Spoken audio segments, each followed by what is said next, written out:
hey, there's a lot of floods that happen here.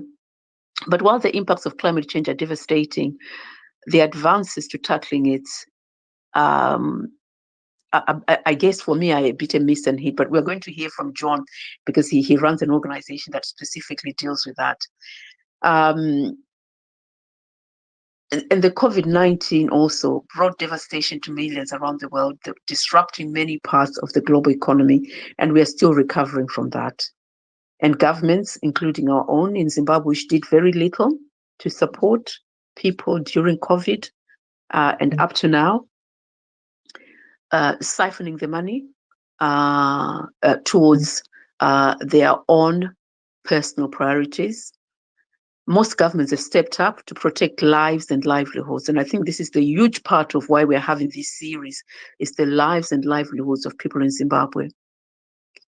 And on the other hand, climate change is continuing to devastate even in Zimbabwe. And that ultimately threatens life on Earth.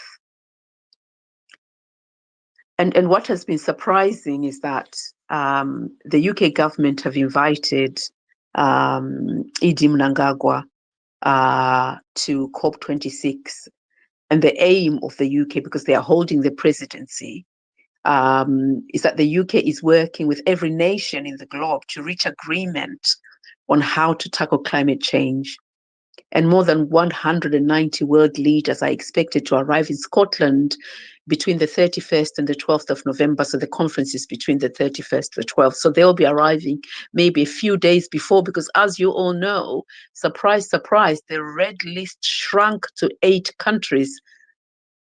And we knew, some people knew that was going to happen, to allow those leaders to be able to attend climate conference, including Zimbabwe. So it feels as if there's an element of finance to this whole in-person conference. And together with those thousands of negotiators, government representatives, businesses, and citizens, for 12 days, talk about how they're going to tackle climate change. And most experts believe that COP26 has a particular urgency. And, you know, if you remember, to those that follow climate change, there's the Paris Agreement, which is often referred to as the Paris Accords or the Paris Climate Accords, which is an international treaty on climate change. And that was adopted back in 2015. It covers climate change, mitigation, adaptation, and finance. And I think recently it covers people also, but it'd be good to hear from John on that. And, you know, Zimbabwe needs to address climate change. There is no argument about that. And also to put in place measures to mitigate any impacts.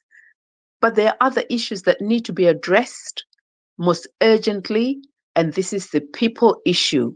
The gross human rights violations that have been perpetrated against the people of Zimbabwe need to be addressed, from Gukrahundi, 2008, 2018, 2019, and in between, the murders, in between the abductions, what we saw recently with the attacks on the MDC Alliance leader, Nelson Chamisa, and his convoy.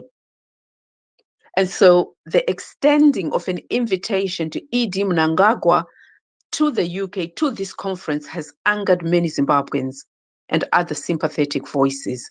And we will be hearing from them tonight. And so on that note, I'm going to shut up now. I'm very delighted to be joined by Olive Rujidzo, an activist, and also John Burke, who is CEO of Sun Earth Energy Limited. And they will both be speaking about some actions that they'll be taking. I've just got a few leading questions to ask. And so I'm just going to come to yourselves. Welcome, John, and welcome, Rujidzo. Thank you, Patricia. Thank you, Patricia. Thank you. And can I just come to you both and ask if you can just introduce yourselves and just share a bit about, what interests you in this topic? After you, Olive. Thank you, John. My name is Olive Rujidzo, and I am a member of various organizations out of the passion to change Zimbabwe. Most mentioned MDC Alliance, led by Nelson Chamisa. I'm also an activist within Zorro, which is led by John Burke, who is sitting on the other side. I am also, I think most importantly, a Zimbabwean citizen who cares about Zimbabwe. I grew up in Zimbabwe most of my life, and what we experienced growing up and what I'm watching the children grow up into now is what has ignited a fire in me to speak. I'm also part of the small team that's growing with Change Radio, in the bid to send news across the world, on what is really happening within Zimbabwe, which is my passion. So that is me. Thank you so much, Rujit. And my apologies, I forgot to mention you there, but thank you for flagging that Change Radio team involvement. And John, can you introduce yourself and just tell us your passion? Yeah, well, as you already said, my name is John Burke, and I have to tell everybody, and it's going to be a big disappointment, that I was born in the UK, not in Rhodesia, as some wags have said. I'm past retirement age, but I'm even more active now than I ever was when I was working. I graduated in the year 1977, which a lot of people won't remember. And I have a degree in construction management and technology, and I've kept that knowledge up to date ever since. And I'm CEO of several companies. Patricia's already mentioned Sun Earth Energy. I'm the chairman of QSER Limited. I have a Malay company that deals with infrastructure projects, and one or two other interests. So these capture my my day-to-day working, and part-time. I'm a part-time Zimbabwean by inference, but not by birth. So that's my passion, and my passion is construction. I believe everyone should have the ability to build their own house and grow their own food, and everything I do stems from that independence, and it's a classic example of freedom, and I believe we should all have that level of freedom. Thank you for that, both. So I'm just going to start getting into the nuts of why we are here this evening. So we all care about our planet, right? So seeing that ED seems to care too, what is the problem about him coming to the UK? Why are people angered by the UK government's invitation that's been extended to ED? And I'll come to you first, Olive. Patricia, the word care would be used loosely, and it's almost an oxymoron, I think, in my point of view, when you're using it together with Emerson Mnangagwa, because caring for the environment means caring for the immediate environment. Now that invitation, and as much as it may be a gesture, a kind gesture from the sponsors and organizers, I don't think it is the right frame of mind or the right platform for ED to be coming to address.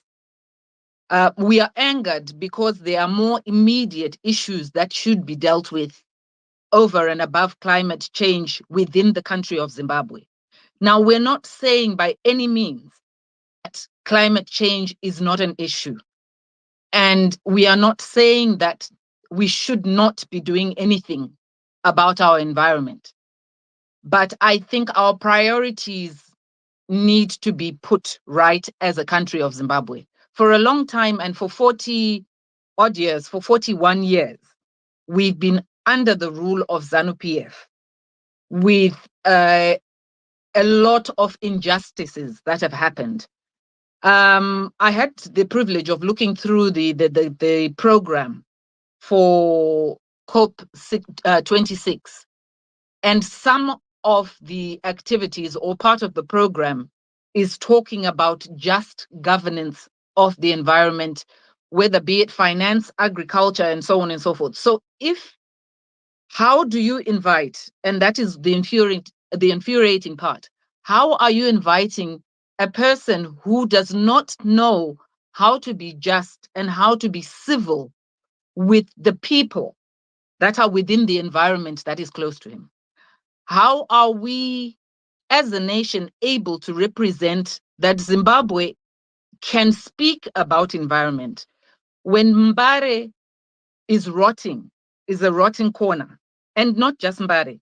When our water system and our healthcare system is non-functional, and God forbid we should get a raging disease, a cholera, within areas where there's no running water, which is most of the country.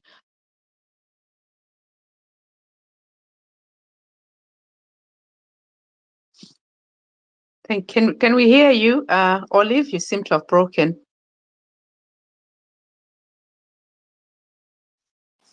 Oh, we seem to have lost Olive. Yeah, would you like to come in then, John? Yeah. Care about the planet. Well, I don't think Ed cares about the planet. I mean, let's go through some of the situations that he's been involved with. I mean, you've mentioned Gukurarundi already, and people were thrown down mine shafts. And then the looting of the Congo, which was highly destructive, ripping out open cast mining to get to diamonds, destroying water courses, destroying water tables, all of these things. And then you bolt in the human suffering, the human rights abuses, the torture, the rape, the pillage. It is just unbelievable that this type of person has been invited to a climate conference. Now, the United Nations, who are organizing this, have got 17 sustainable development goals. And I've been through the list, and it's in our petition that's going to go to number 10 Downing Street. But on the 17 levels, there's just no contest. The Zimbabwean situation is so far behind the rest of the world that it's an embarrassment.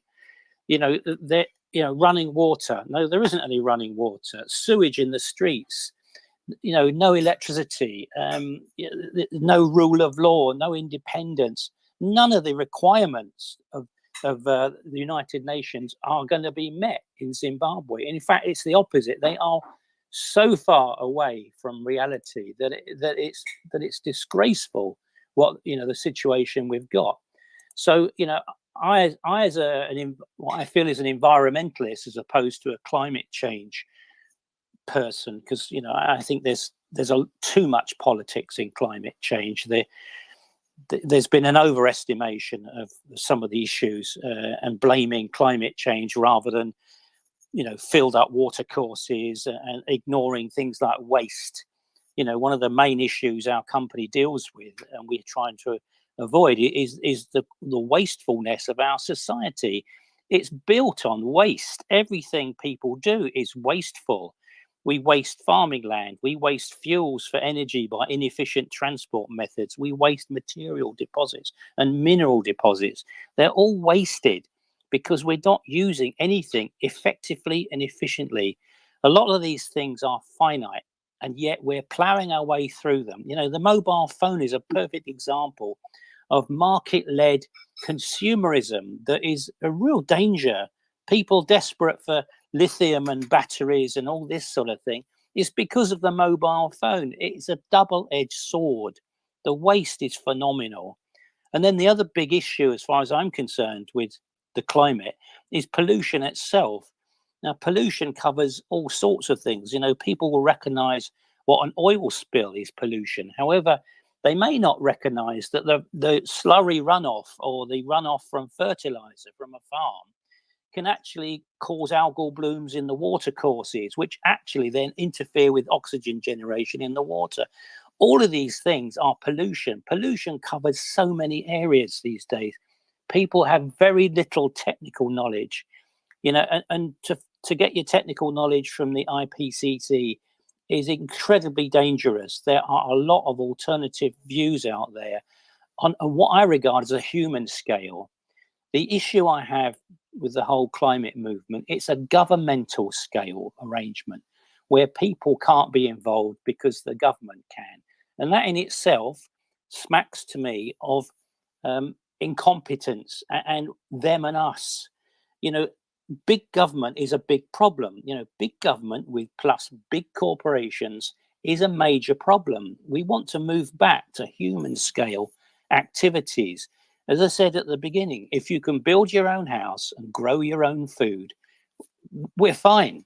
But governments want to get in the way. They want to learn. They want to tax you to do this, tax you to do that, tax you to do everything.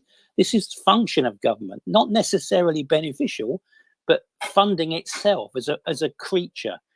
And I regard part of the issue and part of the problem of climate is governmental actions.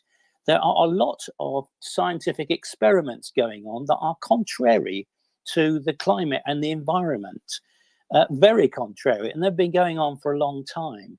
I don't know if you're aware that back in the 1960s in England, they released anthrax into the tube stations to see what the effect would be. Now, anthrax is a deadly virus, but they released it on the unknowing population. That is a typical government action. You know, they're spraying the atmosphere with particles to reflect back sunlight to outer space because they're under the impression the planet is warming up. But being as old as I am, I remember in the 1970s when we were going to have a new ice age, okay? That turned out to be false. Then we've turned out we're going to have flooding everywhere. And by the year 2000, you know, places are going to be underwater. That hasn't happened. I think the major issue is we've got scientists creating simplistic models of this planet. And this planet is incredibly complex. Now, one of there's quite a few areas that I enjoy and I read about is the earth sciences of geology, volcanology, plate tectonics, oceanography, meteorology, all of these things to understand the massive cycles on the skin of this planet. But inside this planet, you know, we're a puff of smoke. You know, it is exceedingly hot, thousands of degrees centigrade, molten rock everywhere. And we're simply on the skin of this custard. And for the scientists to come and think they can actually model this in a simplistic way, to me, simply demonstrates why their models have been consistently wrong. We don't have sea level rise. We don't, incidentally, we do not have dangerous weather. We do not have a change in the weather. We've got to look at this in terms of hundreds of thousands of year cycles. Now, most people can't comprehend 100 years, let alone 1,000 or 10,000 or 100,000. But this planet has been here for billions of years. And there was a time when there was no oxygen on this planet. And the reason there isn't oxygen on this planet is 2 or 3 billion. I think he's dropped off there. Who's dropped off? Am I still talking? Who's dropped off? Can you hear me? Hi, Patricia. Can you hear us? Can you unmute yourself? Hi, Patricia. Ziso? I think he was still speaking. I just raised my hand, but I hadn't started speaking yet. Okay, so I can't see him. He's gone off. His mic seems to have dropped. I can still see him here. He's just unmuted now, so he should still be on. I'm here and I'm still talking. So I couldn't hear you. Sorry. Oh, sorry. Was everyone able to hear me? Because, you know, once I start, I can't stop. Yeah. So we're going to try and break it up a little bit and bring someone in and come back to you as well. But you know, you raised quite a few good points there. So you know, you talked about waste and you know what? At the end, there's going to be a bit of a call to action for what we can do as individuals. But I think the core is that the invitation to Idi Mnangagwa to come to the climate conference, taking into account the huge entourage that he travels with. So this is going to be 70 people that is probably going to bring along, and that is taxpayers' money. But we'll touch on that a bit later on. So please do go ahead. I think Zisore Gondo. Thank you, Patricia, and good evening to everybody. I think there's a few things that have been rolled all into one here. I'm going to try and unpick a few things. I think the notion that everyone being able to build their own place and feed themselves assumes an amount of time and space and resource that people have and skill, right? And society today is structured in such a way that people leverage each other's skills in order to contribute to each other's lives. We have people who train to be nurses in order to be healers and doctors, leaving us, with more time to spend away from learning how to heal ourselves and go and do other things.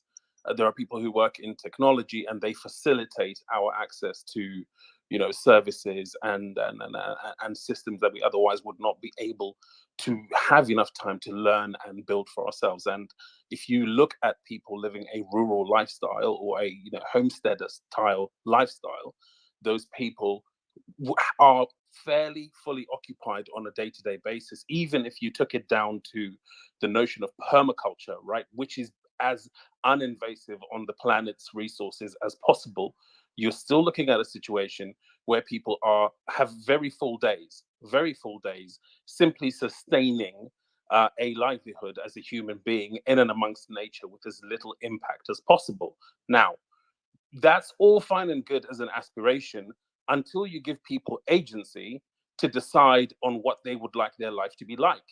The great engine of the West has fired the fire of desire across the world, and people now aspire to more than a simple life.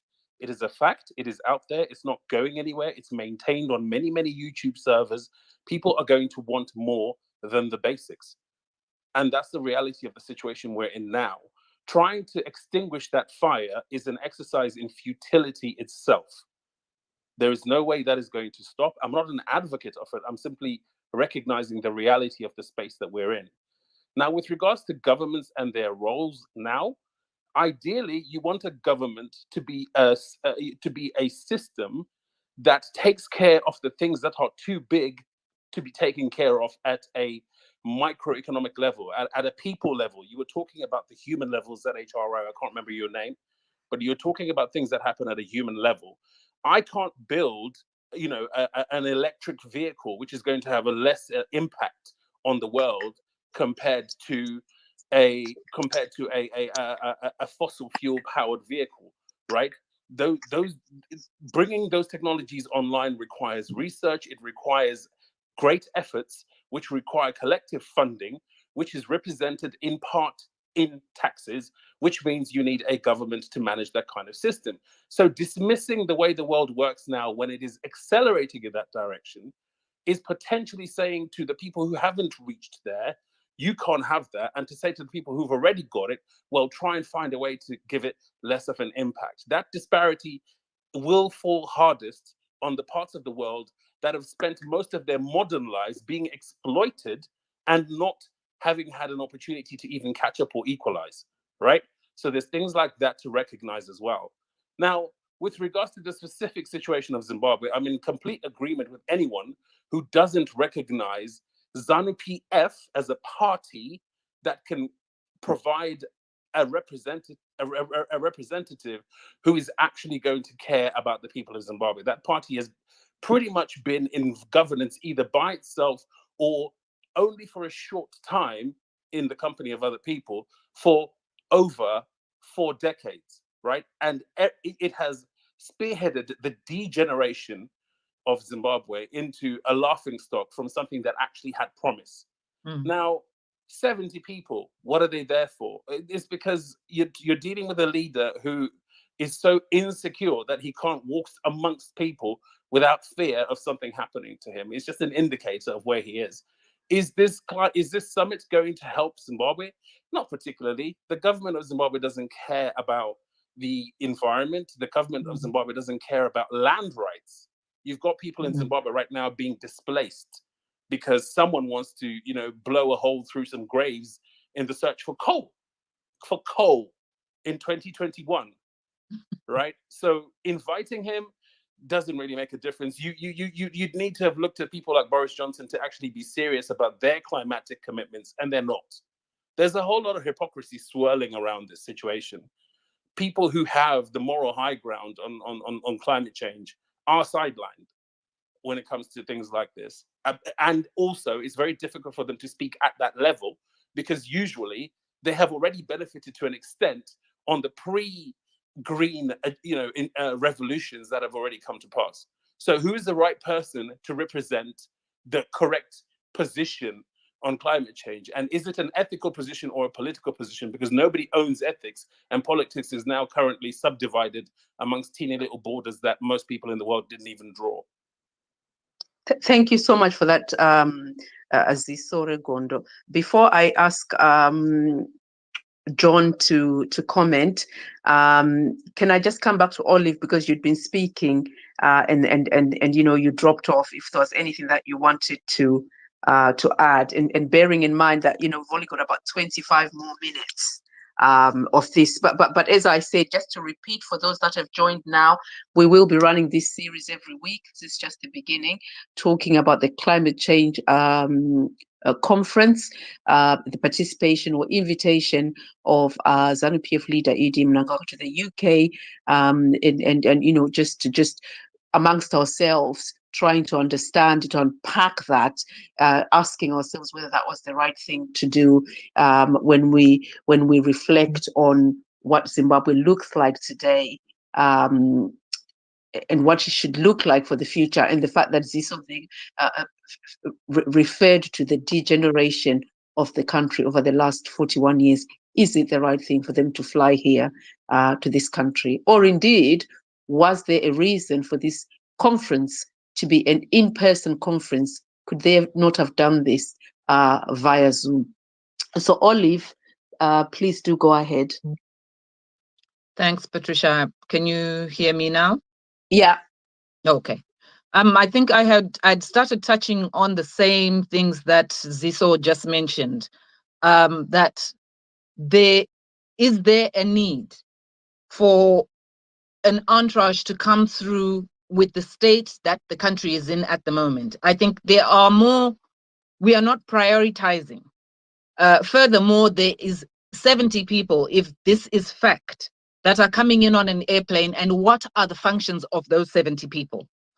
Are any of those scientists who understand how to go back and rejuvenate and sort of recuperate where we've gone wrong? If that was the case, then maybe we'd be saying there is a step forward in trying to clean up what our environment in Zimbabwe is.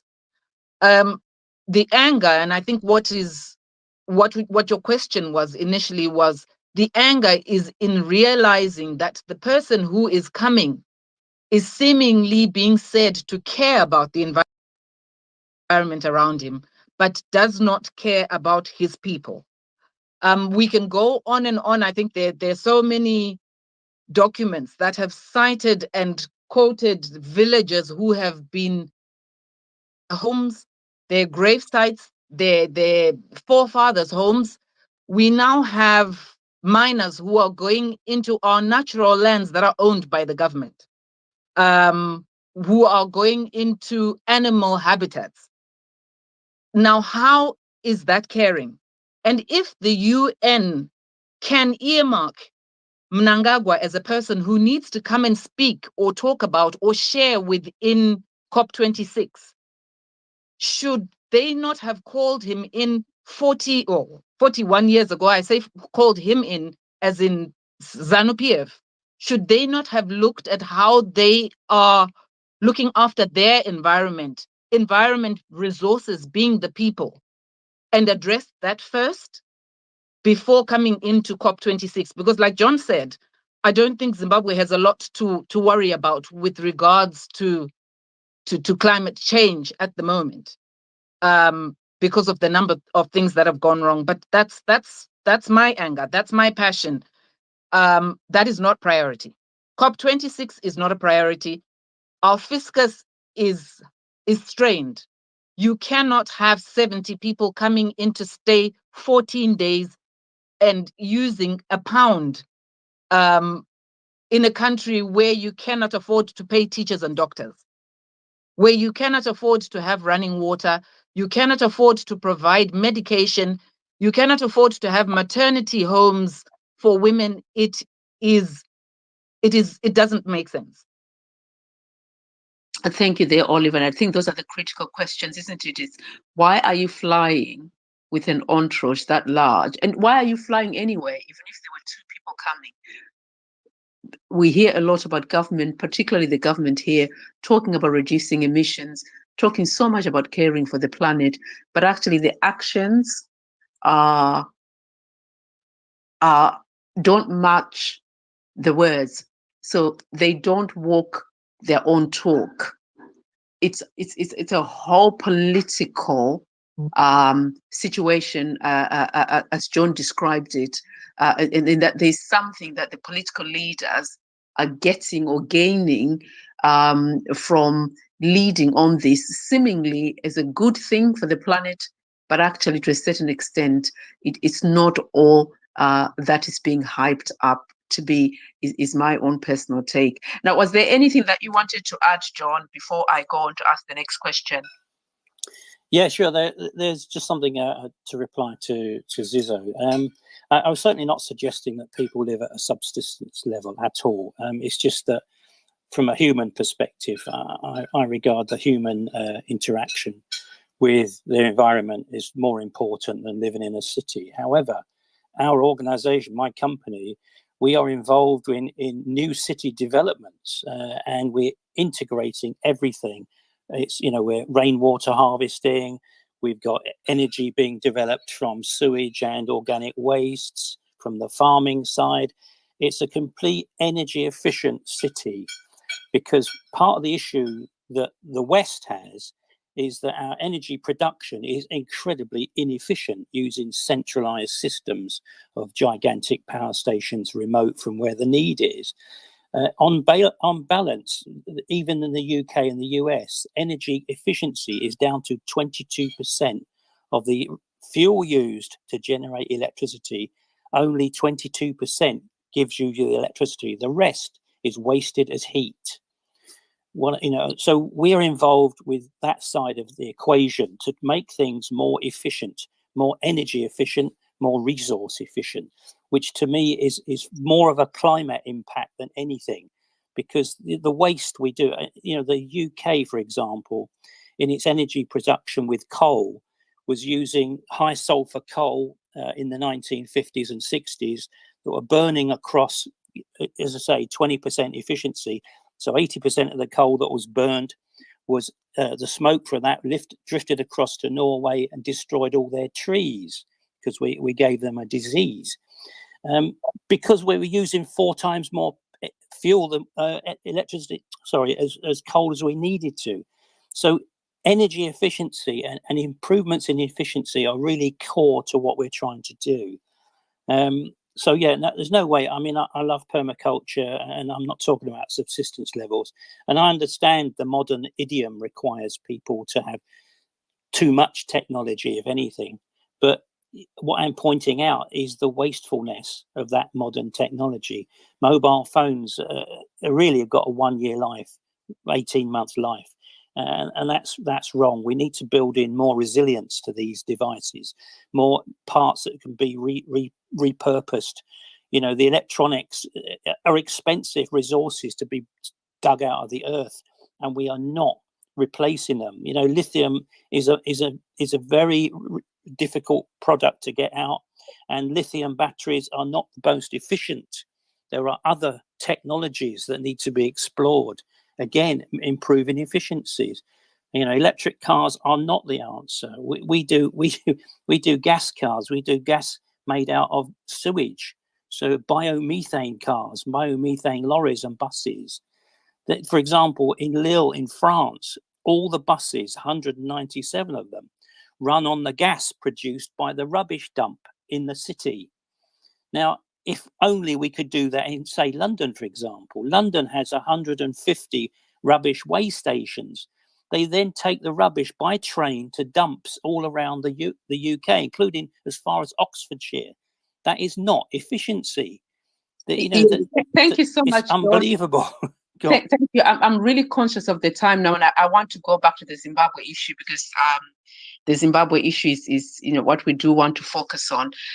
So I know that you and Rishizo and others are planning on working together with us included to plan the protests that will be taking place between the 31st and 12th of November.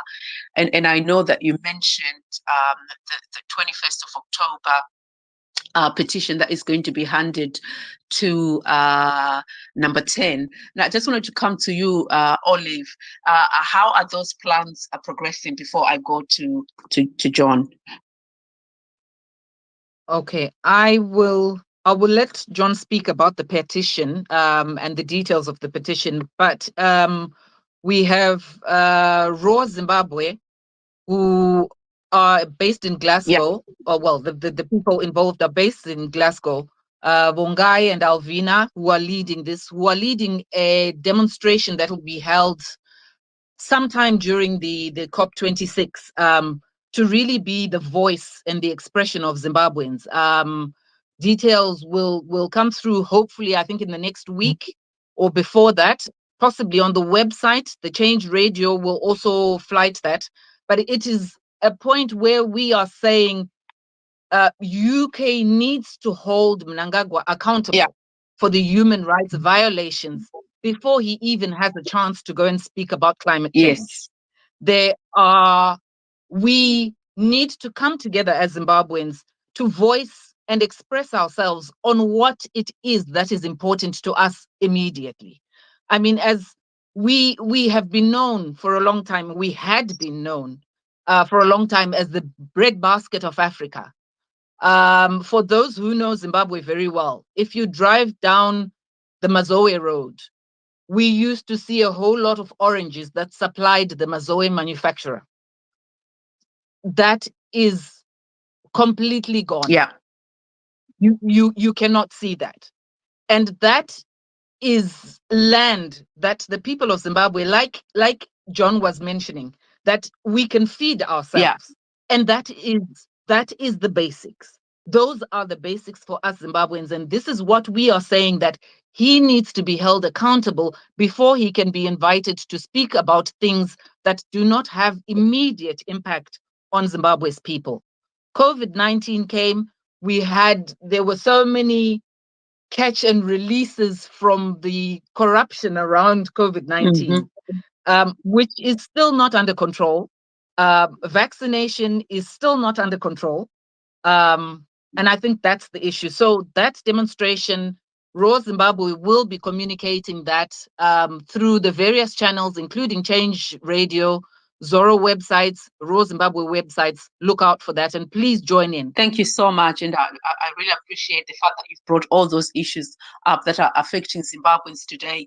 So, if we look back to when I started off setting the context, Gukrahundi and all of those matters, there's been no accountability. Despite Mnangagwa trying to tell the world that he's doing something, he's done nothing. We talk of the 2008 horrific murders, and then there were many murders and abductions and disappearances in between. We talk of the 2018 6 people shot dead in broad daylight, and the UK government has the audacity to invite Mnangagwa to this country, and there's been no accountability, no arrest.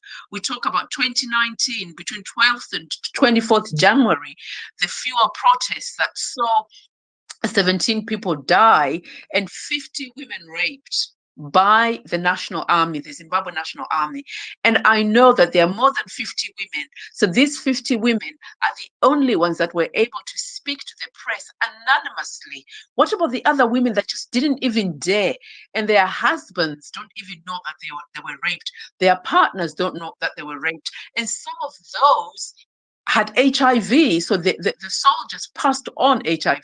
And that's another big mountain that's not even been tackled. What about yesterday, in the last few days, what we saw with the MDC Alliance President Nelson Chamisa's convoy, how he was treated and how he's being treated. And the UK is opening their arms to welcome Mnangagwa. And someone was saying to me, we're starting a hashtag, stop the butcher from coming to the UK. This is what Zimbabweans have been telling me, that that's the hashtag that they want to see. So I think there's a huge role for everybody to play here in the UK. If you live in the UK, you need to get involved. I'm actually disappointed that this is not thousands of people that have converged on this Twitter space to talk about this. People talk about it in on WhatsApp groups. They want to see action. They ask what Change Radio are doing to disseminate information. We are here, myself and Rizzo, but sadly, we haven't got that Zimbabwean people coming. We're very happy and grateful to John, a supporter, empathizer, and non-Zimbabwean, but a Zimbabwean to some extent, as he said himself. So I'll just hand over to you, John, to just share your comments. Yeah, I'll just go through what we've done so far with the petition on the 21st. We've drafted up, and the first draft's gone out to the heads of most of the organisations that are supporting us. And it's currently at 26 pages long, and it's a technical petition of all the reasons why he shouldn't be here, including what we've discussed today about the 17 development goals and things of that nature. The idea, and really we need numbers. The more numbers, the better. Ideally, we should be stopping traffic. We should need significant numbers to both demonstrate to the embassy in London and to Zanu PF here in the UK that they are not having a free ride. I think the whole COVID scare has hidden a lot of Zimbabweans away, and they're not coming out. They're still not coming out enough. We need really big numbers. So we're going to meet up at the embassy around about 11 o'clock in the morning. We're going to sign the physical document. There's some physical documents to sign, and there's the 6 people who will sign on behalf of all Zimbabweans to be handed over. And by about 1 o'clock, we'll be walking down to 10 Downing Street. And as I say, I'm hoping that we can stop traffic, because that will get us more press, more media coverage, TV, radio, you name it, and that's what we want. We want to bring this whole publicity to the forefront and to shine a spotlight on Zimbabwe as far as British citizens are concerned, to know that the error of judgment that their government has made by inviting Mnangagwa to this conference is an anathema to most Zimbabweans for just his crimes alone, let alone his ignorance of the climate itself. And just today, we've got Steve Hank telling us that Mnangagwa is ignorant of economics, and he's quite true. 95%, 98% inflation today. The currency collapsing as we speak. These things, that there is no proper economy in Zimbabwe, and to cure that economy, you need to stop the corruption, stop the state apparatus that's been completely compromised. All of these things need to be brought to bear to the UK government, which is what we're doing.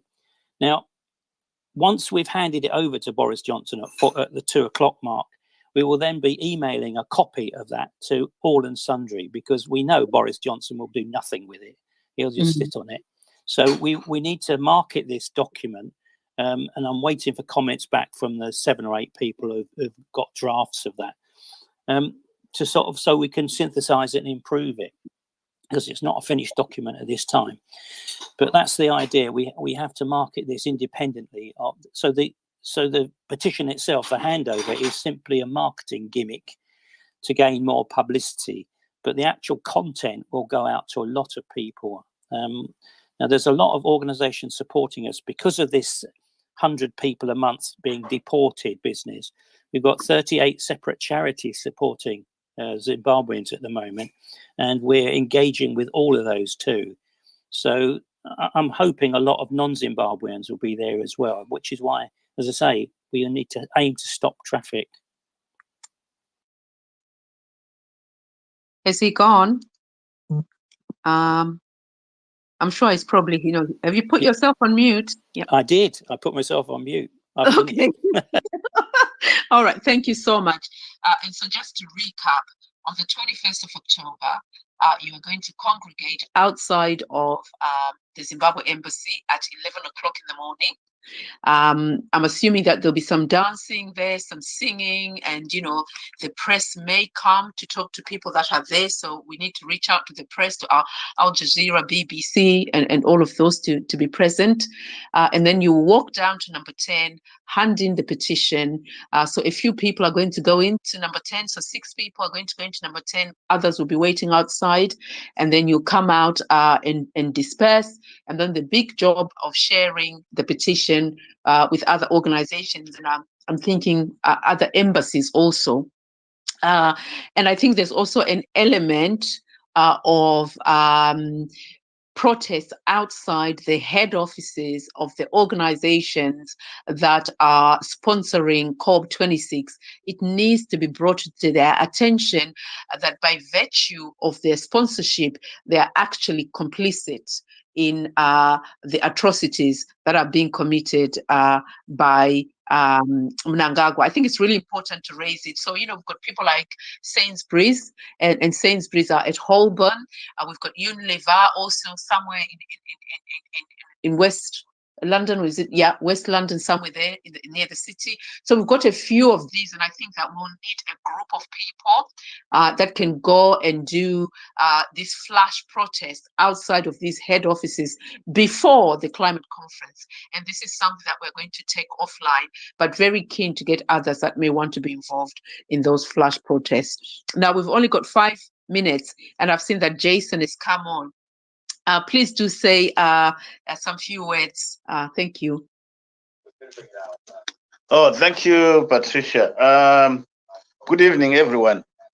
Okay, I'm just going to talk about this demonstration because I think most of the points about why Mnangagwa should not be invited to the UK have already been said. Let me say that a demonstration is not just about, even if you are 1,000 people and you are there and you are just standing in there, it doesn't make any sense. A demonstration, you need action right there. We need to have people with placards. We need to have people jumping up and down. We need to have people shouting. We need to have people actually, if like John was saying, disturbing even the traffic and all that. That's how you get the attention of, because for a demonstration to succeed, it's the press that you get. It's how much the press is going to talk about you. That's how your message will be put across. So I'm just urging all Zimbabweans to come for that demonstration, and then so that we can show that we are really angry about the way Mnangagwa is actually doing in our country. Like you were saying just now, Patricia, about the closing of democratic space in Zimbabwe. The MDC Alliance now looks like it's a banned organization, and yet we are there. We are there constitutionally. And even if you go further, talking in terms of about the climate, you go again to the way they are dishing out land in rural areas to the Chinese to start mines. That's again against the whole spirit of climate change, stopping the climate change. So anyway, I think that's what I can say for the time being. Thank you very much.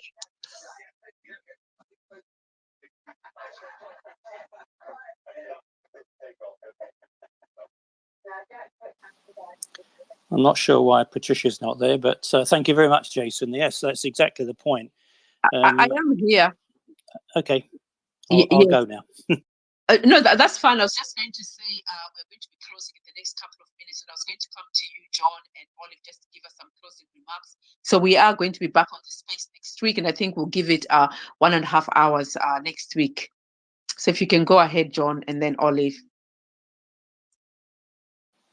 Okay, I didn't quite catch what you said there because Did I break? Just to give your last remarks. Oh, my last remarks. Fair enough. Yeah, I mean, I just made a comment to Patricia, and I said if I was a Zimbabwean, I would be moving heaven and earth to make my views known to the hypocrites in ZANU-PF and the British government. That ZANU-PF will come here and spend money on trinkets while 95% are unemployed, with sewage in the streets, without electricity or fresh water. You all know the situation. I would be enraged. But even though I'm not a Zimbabwean, I am enraged. This is against all human nature to have invited this man, this genocidal, homicidal maniac. He should not be in this country. The Americans banned him, but we didn't. I'm sorry to say. Thank you. Thank you, John. And Olive?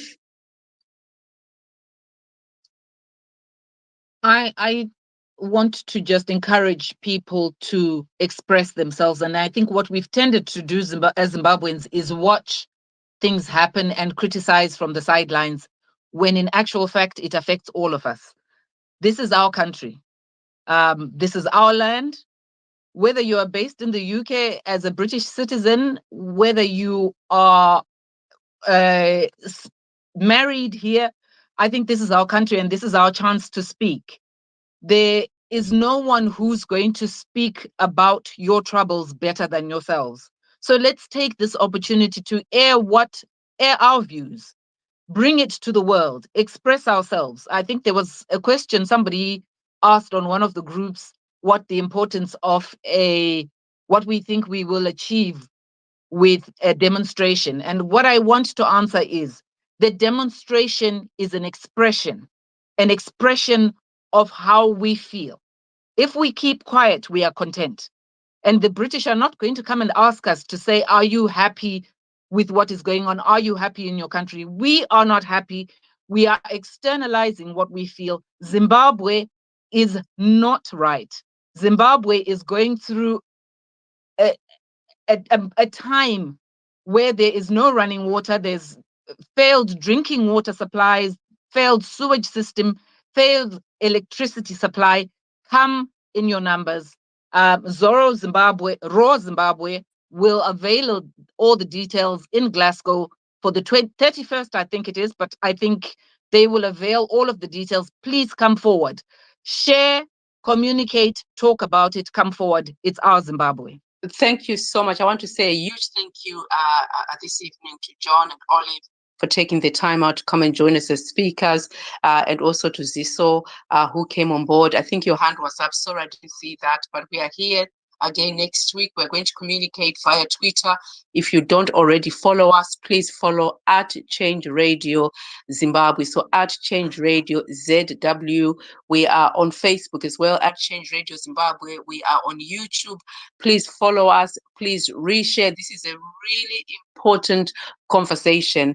It is so critical that the climate issue should also look at the people issue in Zimbabwe, because the people of Zimbabwe have suffered for far too long.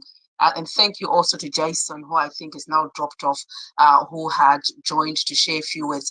Thank you, everyone. And we will see you here again next week, probably on a different day and a slightly different time. Thank you and good night.